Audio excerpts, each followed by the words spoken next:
কনকনগর নামে এক বিশাল রাজ্যের রাজা ছিলেন রাজা ইন্দ্রবর্মা।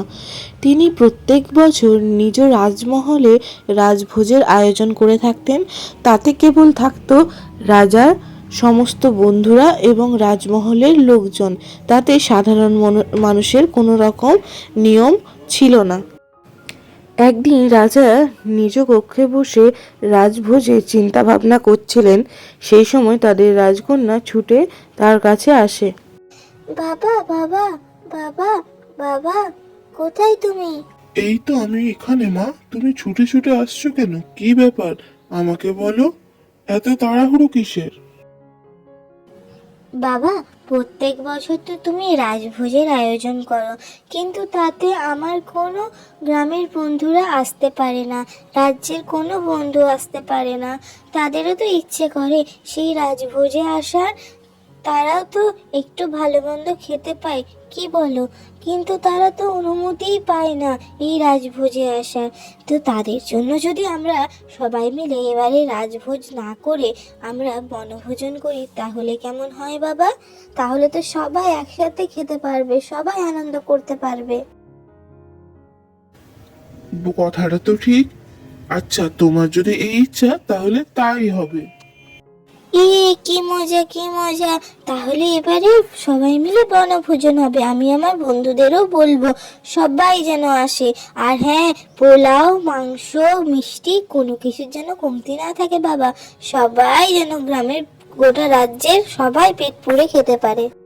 হ্যাঁ হ্যাঁ, চিন্তা করো না মা, আজই আমি রাজ্যে বলে দিচ্ছি সবাই যেন বনভোজনে আসে।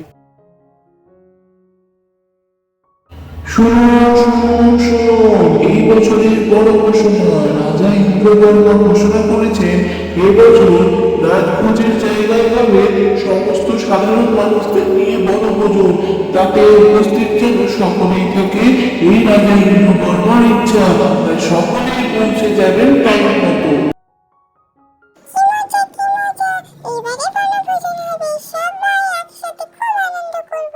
ওই দেখো, রাজমহলের লোক কি বলে, এবারে নাকি বনভোজন হবে।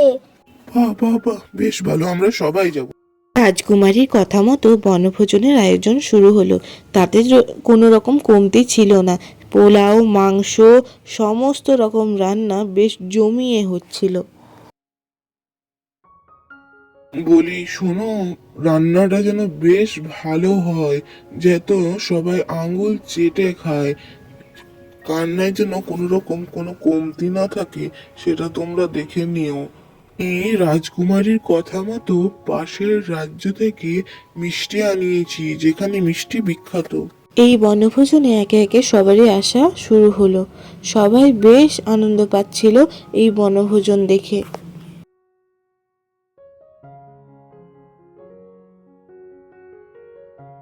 একে একে সবাই খাওয়া শুরু করলো।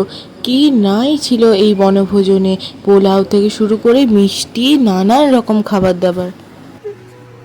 বাবা, কি ভালো হয়েছে, খেতে কি ভালো যে হয়েছে রাজা মশাই। একদম ঠিক কথা বলেছ বুড়িমা। খাবার দাবার যে একদম খাসা হয়েছে মহারাজ, আর তার সাথে নরম নরম রসগোল্লা, আহা! এই সবই ভগবানের কৃপা। আপনাদের যে এত ভালো লাগছে, আমি তো খুব খুশি।